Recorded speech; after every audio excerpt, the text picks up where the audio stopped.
Hi, Pigtails here. Interesting story ahead. Watch out and take care.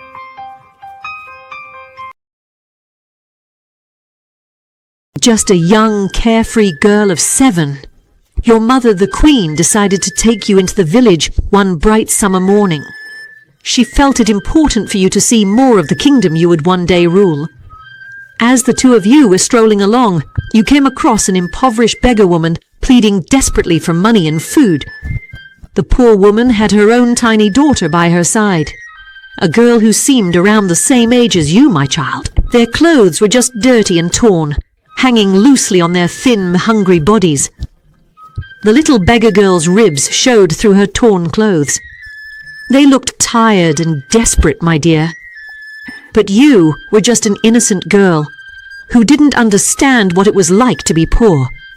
When the beggar woman saw you and your mother dressed in fine clothes and jewelry, hope appeared in her tired eyes.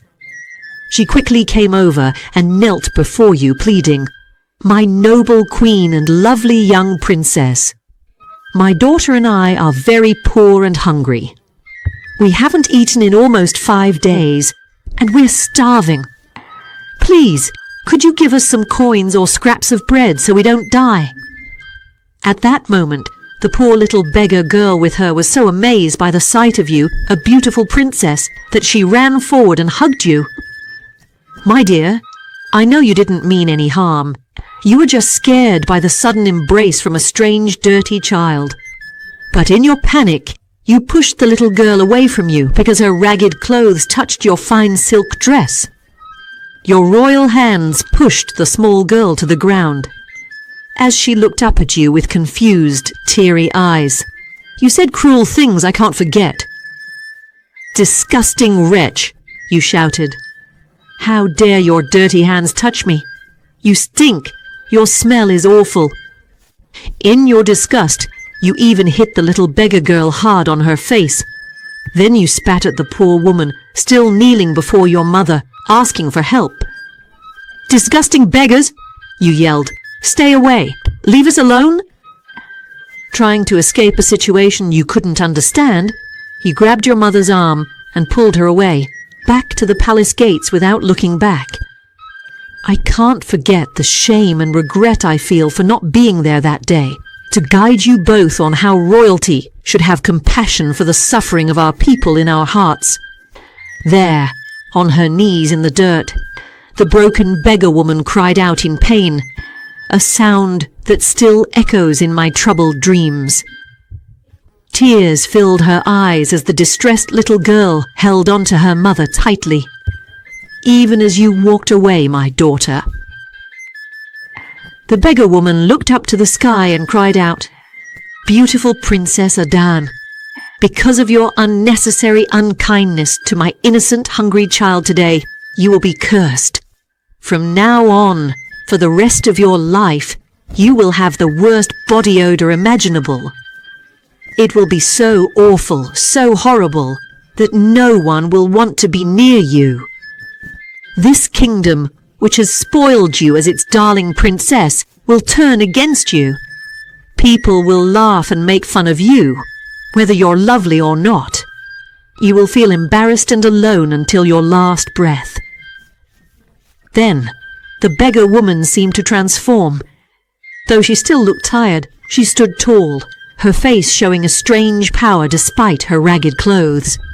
She said, "I am Izumba, the respected goddess of your ancestors. I came as a poor person to see if you, a royal, were kind. But you failed to show kindness. So now, spoiled princess, the heavens decide that my curse will be with you forever." With those words, lightning flashed and thunder boomed. The beggar woman and her daughter vanished in the wind, as if they were made of dust. At the same time, you, my dear, fell to the ground, unconscious from the goddess's curse. I cried in fear as the guards carried you back to the palace.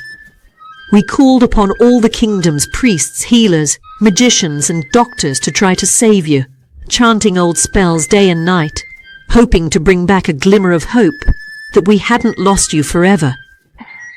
Thankfully, after 3 days of continuous care and attention, you finally opened your eyes. My child? But our happiness at your waking up quickly turned into shock and sadness, mixed with the worst smell any of us had ever experienced. A terrible, choking odor came from your body, spreading through every part of your room. We found out that the beggar woman was actually a goddess in disguise. Her curse affected you, my daughter. You were left with the worst body odor imaginable for your whole life. Despite all the remedies the kingdom tried, potions, salves, prayers and ceremonies, nothing could make it better. We hoped to calm the angry spirit of Izumba, but nothing worked. But everything we tried failed. You, my child, suffered in lonely isolation because of one moment of selfishness that went too far. You not only endured the misery of your condition, but we also saw how the people's feelings towards their beloved princess turned from love to disgust, then neglect, mockery, and even cruelty from those who used to adore you. It was a painful transformation caused by a single, thoughtless act. It's been constant suffering since that fate turned against us long ago. Not because of any initial fault of yours, but because you lacked the gentle guidance you needed. And now, here we are, both grieving souls. Much time has passed, but our regret feels as fresh as the day the beggar goddess cursed us. I should have spent more time teaching you that compassion must be learned early in life. Now this painful lesson comes too late, and at too high a cost for both of us. This truth troubles me when I can't sleep. I hold on to the hope that in the years to come, you might find a chance to learn and grow from your suffering, maybe even help others. If fate allows, even the toughest situations might change with time. We must keep going, my daughter, despite the bad luck we've faced. If we give up hope, we lose everything before we've really lived. After her father, the king, told the painful story of how Princess Adanne's body odor was caused by a curse from the beggar goddess Queen Izumba, Adanne sat quietly, looking at her shaking hands. She couldn't believe what she had just heard. She realized that when she was a spoiled young girl, she had been unkind because she didn't understand poverty. Now, she was cursed to always have this odor problem, no matter how hard she tried to fix it.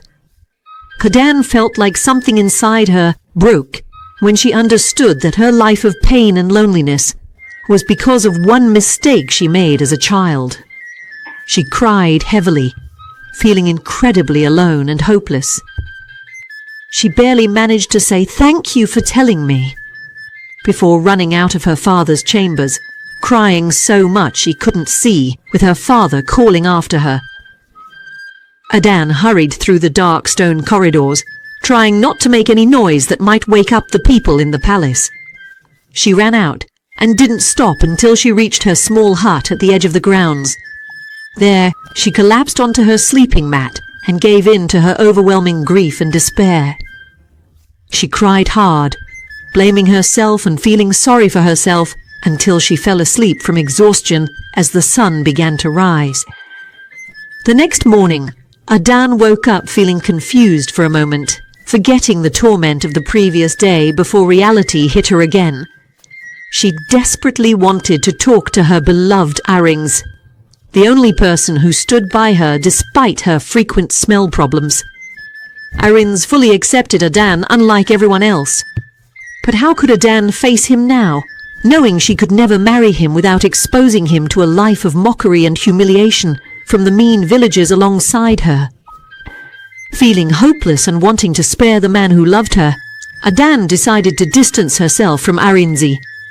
She knew it would break her already fragile heart to lose his constant support and love. She cried bitter tears as she prepared for this, then headed to the secluded grove in the woods, where she secretly met the charming drummer boy every afternoon.